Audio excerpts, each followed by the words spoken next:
Hello la team, je suis ravie de te retrouver pour une nouvelle vidéo sur la coopérative Emrys Lacarte. Alors aujourd'hui c'est une vidéo un petit peu spéciale, mais avant tout ça, pour ceux qui ne me connaissent pas, je me présente très simplement. Je m'appelle Nathalie, je suis une enchanteuse Emrys et aujourd'hui on va parler de vos critiques. Eh oui, comme toute chose, Emrys reçoit son lot de critiques et j'avais envie de les centraliser dans une vidéo aujourd'hui. Alors j'en ferai peut-être d'autres si j'ai d'autres choses qui sont nouvelles qui m'arrivent, pourquoi pas.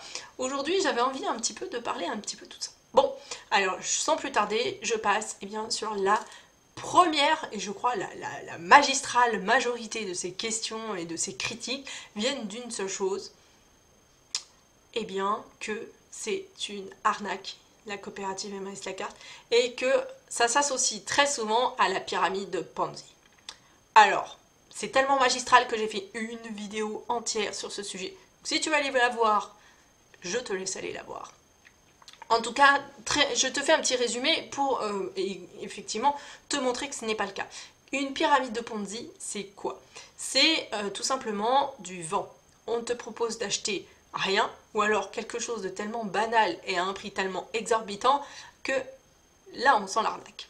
Et surtout, un point important, c'est que dans la pyramide de Ponzi, il est obligatoire de faire rentrer du monde derrière toi. Pourquoi? Parce que si personne ne rentre avec un investissement, et c'est là qu'il faut bien retenir, on te demande d'investir quelque chose pour rentrer dans la pyramide. Ok, on te demande d'investir et d'avoir un retour sur investissement derrière. Seulement si tu ramènes personne, la pyramide s'arrête là et la pyramide s'effondre. Donc ça c'est le principe de la pyramide brièvement de Ponzi, et chose à laquelle Emrys, c'est absolument pas une pyramide de Ponzi. Pourquoi on fait le parallèle avec ça? Tout simplement parce que Emrys Lacarte, comme beaucoup d'autres entreprises qui fonctionnent comme ça aujourd'hui, c'est du MLM. MLM, j'en parle dans d'autres vidéos, marketing de plusieurs niveaux. Bon, c'est de l'anglais, je te le traduis pas, je te fais un petit peu de grâce. Bref, le MLM fonctionne également en forme de pyramide. Seulement, elle a un produit, un véritable produit à te proposer en général. Sauf que dans la coopérative Emrys, et c'est ça qui est un peu difficile pour tout le monde de comprendre un peu ça, en fait, Emrys n'a absolument rien à te vendre. Elle vend rien. Donc là, tu te dis, elle vend rien, alors il va peut-être falloir que j'investisse, ça sent pas bon ça. Et non, on a un MLM, on va dire, à part entière, qui est un petit peu différent de ce que tu peux avoir l'habitude de voir. Voilà, tout simplement. Alors, pour faire simple, non, Emrys n'a rien à vendre et ne t'oblige absolument pas à faire rentrer des personnes dans la structure. Emrys Lacarte, c'est quoi? C'est tu changes ton moyen de paiement et tu récupères un petit PQ sur tes achats. Ni plus ni moins. C'est ton propre argent finalement qui fait ces achats qui te permet d'en récupérer une partie. Ni plus ni moins. Donc absolument rien à voir avec une pyramide de Ponzi, même si la structure de la coopérative reste une pyramide. Après, deuxième point, bon là je peux comprendre puisque effectivement pour moi, et tu le sais, d'être au plus près des producteurs, c'est important de faire vivre les gens qui sont dans notre tissu local. Et c'est pour ça que la critique de me dire que l'Emrys Lacarte c'est un système capitaliste qui est juste là pour enrichir les gros, pour le moment il me fait un peu mal au cœur parce que effectivement je peux pas dire mais non c'est faux, tous les petits commerçants ils sont dans la coopérative, on peut les faire participer. Au jour d'aujourd'hui, c'est un travail de la coopérative d'ouvrir la structure aux plus petits. C'est pas encore actuel, c'est ça qui me fait mal au cœur. Seulement, c'est une perspective. Donc, de dire qu'on n'enrichit que les gros, non. Effectivement, pour le moment, on a besoin des gros pour pouvoir répondre à la taille de la coopérative. Donc, on est plus de 60 000 membres. Donc, tu penses bien que... Et ça augmente de jour en jour et de mois en mois. Bref, on est nombreux et qui peut répondre? Est-ce qu'il y a un partenaire qui peut répondre à une telle intensité de demande? Bon, il faut bien être conscient que pour le moment, les gros, ils nous permettent d'exister et de pouvoir avoir ces perspectives de faire entrer les plus petits dans la coopérative. Donc un système capitaliste, non, pas du tout.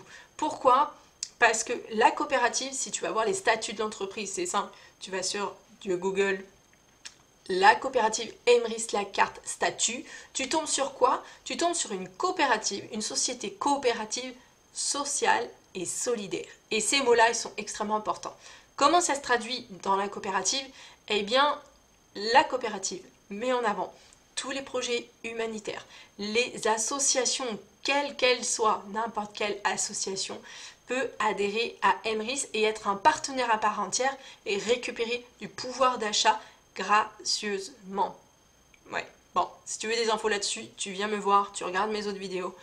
Je vais pas refaire le schéma ici. Alors dire que Emrys se repose sur un système complètement capitaliste, je ne peux pas te laisser dire ça. C'est pas possible. Ça, c'est vraiment pas possible. Ensuite, il y a le rétropaiement. En disant, oui, je vais investir mes courses et derrière, on va me payer 40 000 jours après,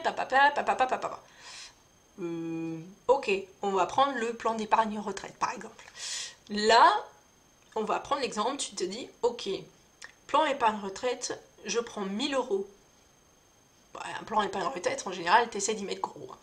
Je mets 1000 euros dans mon plan d'épargne retraite, je l'investis, et je sais que j'aurai un paiement avec plus-value, puisque cet argent aura travaillé, dans 10 ans. Voilà, on va prendre 10 ans. Quelle est la différence entre ce rétropaiement, avec le plan d'épargne retraite, pour être exact, eh bien on va prendre le plan d'épargne consommateur Emrys. Voilà, je reprends les mêmes mots, ça n'a pas la même finalité, mais ça te permet de comprendre l'image. Le plan d'épargne consommateur, pas plan d'épargne retraite, ça je t'ai expliqué. Plan d'épargne consommateur, qu'est-ce que c'est? Tu vas faire tes achats, tu n'as pas l'intention d'investir quoi que ce soit, tu n'investis pas pour tes achats, tu fais tes achats. De toute façon, que tu les fasses avec ou sans la coopérative, tu les fais. Bref, tu fais tes achats et doucement mais sûrement, ton plan d'épargne consommateur, il récupère un petit peu à chaque fois que tu fais tes achats. Et ce petit pécule, qui grossit au fur et à mesure, te permet de faire fonctionner la coopérative en payant de moins en moins cher tes cartes cadeaux, qui est le moyen de paiement le plus répandu dans la coopérative. Donc, si tu payes ta carte cadeau le moins, tu vas dire, ça s'arrête, le rétropaiement, il va s'arrêter. Non, parce que le fait d'acheter une carte cadeau, ça montre une valeur faciale au partenaire. Donc, la dépense pour le partenaire est effective, donc il continue d'alimenter doucement et sûrement ton pot de plan retraite consommateur. Voilà ce que j'ai envie de te dire. Donc le rétropaiement, il faut le voir non pas comme un investissement, mais comme de la dépense courante. C'est la grosse différence. Tu n'investis pas dans Emrys. Tu peux faire tous les calculs que tu veux, tu peux regarder toutes les émissions que tu veux. Ce n'est pas un investissement, c'est simplement tes consommations courantes. On ne parle pas d'investissement. Et c'est là toute la clé de la compréhension de cette coopérative. Et il y a également un petit truc qui m'amuse beaucoup, c'est que la coopérative, on dit souvent qu'elle est à but lucratif. Et pour ça, on m'a plusieurs fois repris l'exemple de la coopérative qui se nomme Lactel. Alors je pense que je ne t'apprends rien. Lactel, le lait, on le retrouve au rayon laiterie, dans tous les supermarchés. Et effectivement, à la base, Lactel, j'ai regardé, c'est une coopérative. Et oui, donc quand on voit Lactel et puis qu'on dit la coopérative Emrys Lacarte, c'est également une coopérative, on se dit que finalement, en quoi Emrys est différent de Lactel qui est finalement une coopérative à but lucratif? Eh bien c'est là la différence, c'est que là, Lactel est un but lucratif. Emrys Lacarte, et on ne le cache absolument pas, si tu vois une vidéo passer avec quelqu'un qui dit que Emrys se gave, dis-le moi, je vais aller lui tirer les oreilles parce que franchement, c'est absolument faux. La coopérative Emrys Lacarte, sur les revenus que renvoient les entreprises avec les pourcentages négociés à chaque fois, eh bien prend 20% pour ses frais de fonctionnement. Donc il faut savoir qu'il y a quand même du monde derrière qui fait tourner la structure, il y a des employés, des salariés. Emrys Lacarte récupère 20% de façon à faire tourner ses équipes. Derrière, tout le reste est reversé à l'ensemble des consommateurs Emrys. Donc, de dire qu'elle est à but lucratif, je ne peux pas te dire ça. Absolument pas.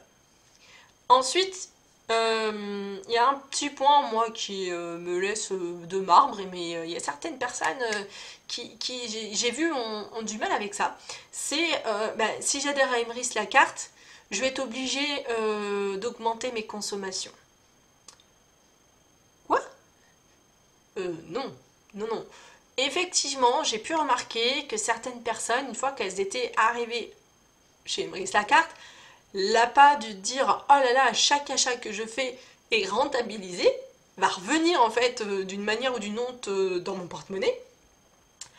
On a l'impression d'avoir des ailes, j'ai envie de dire. On dit oh chouette, chouette, chouette, je vais acheter ça, ça, ça, ça, ça et ça, parce que je sais que mes courses vont être rentabilisées.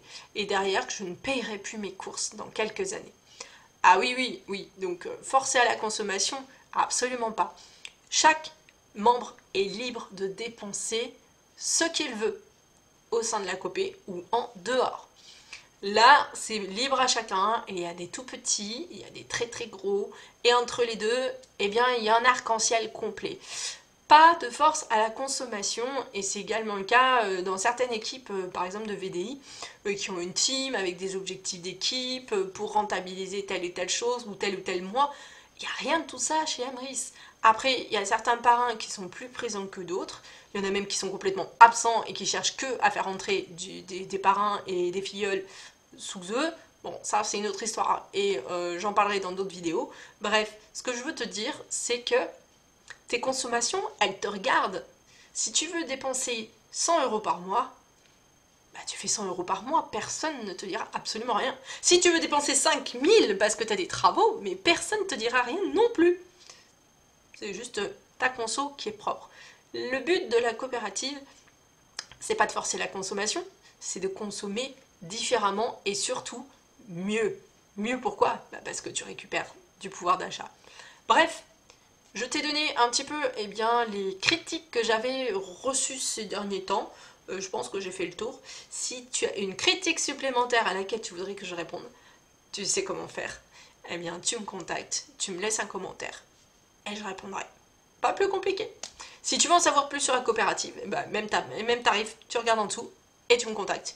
Moi, je te dis à très vite dans une prochaine vidéo.